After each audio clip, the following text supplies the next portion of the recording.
Well, this is a 1915 Harley, basically road bike that ran the Motorcycle Cannonball in 2010. I personally rode this from Kitty Hawk, North Carolina. We dipped our hand in the ocean, or our feet, and we drove it all the way to Los Angeles, dipped our feet in the ocean, the Pacific Ocean on this bike, traveled 3,294 miles, a perfect score without a breakdown. Every mile is a point. It got 3,294 points, so it technically tied for first place.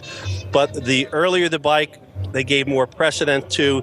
1913 had the same score, that took first. 1914 had the same score, took second. And there were 8 in 1915, so they all tied in that order. And so would this have been the same style of bike that would have been a that would have been a service bike in World War I?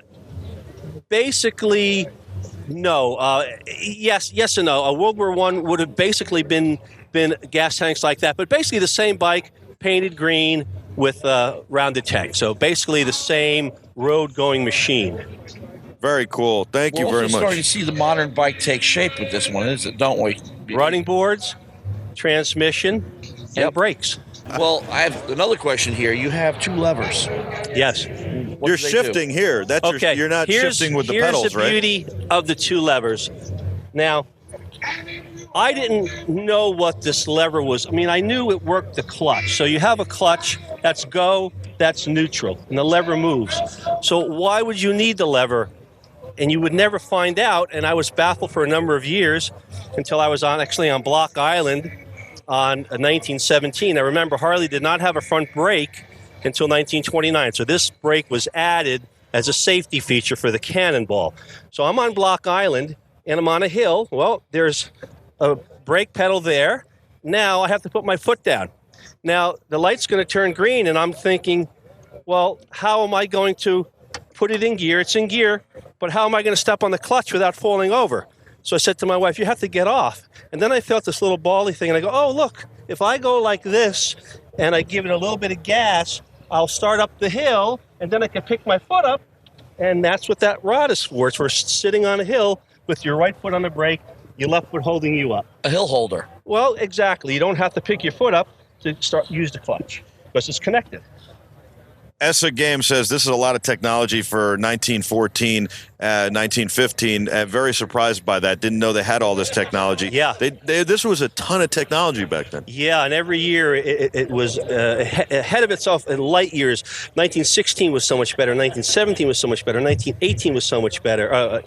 Every year just got better until AMF took over. Then it all went to whatever you want to call it. Well, and if you want to hear this one, Ron, I could start. Oh, yeah. You guys.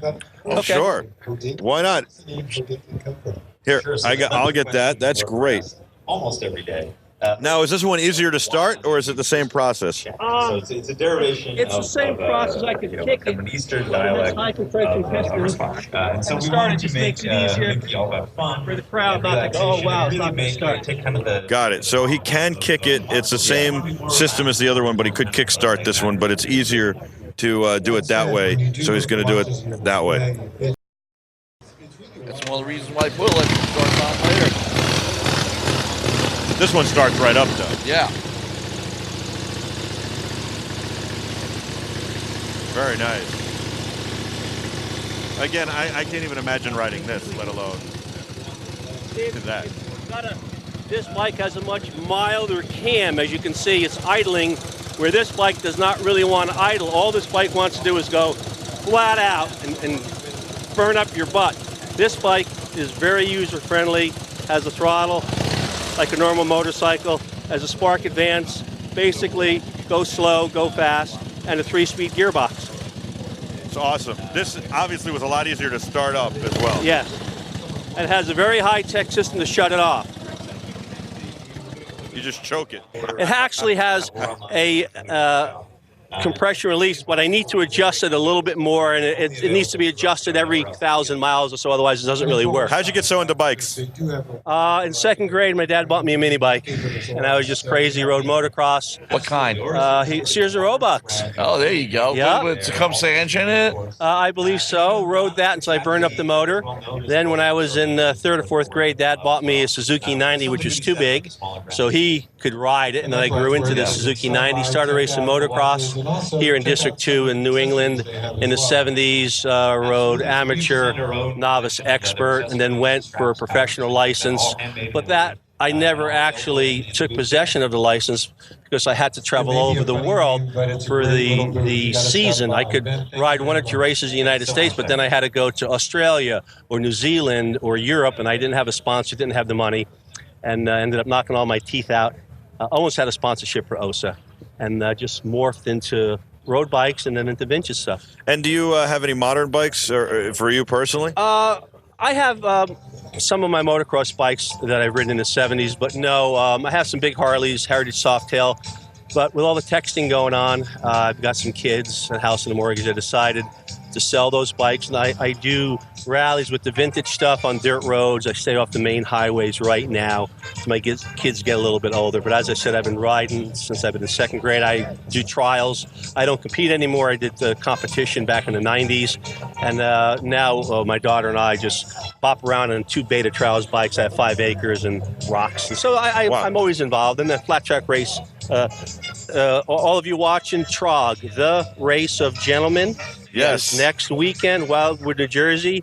I'll be there in the 16. I'll be there in the 24. I've never raced in the sand. I got the skinny tires, but I keep myself, in the vintage stuff. Yeah, it's pretty cool. Banana Switch said this has a tasty sound, so I like that. Thank you so much, Dave. Great to see you. Well, thank Good you very luck much. next weekend, Okay. and congratulations here with the winner. Okay. I like it.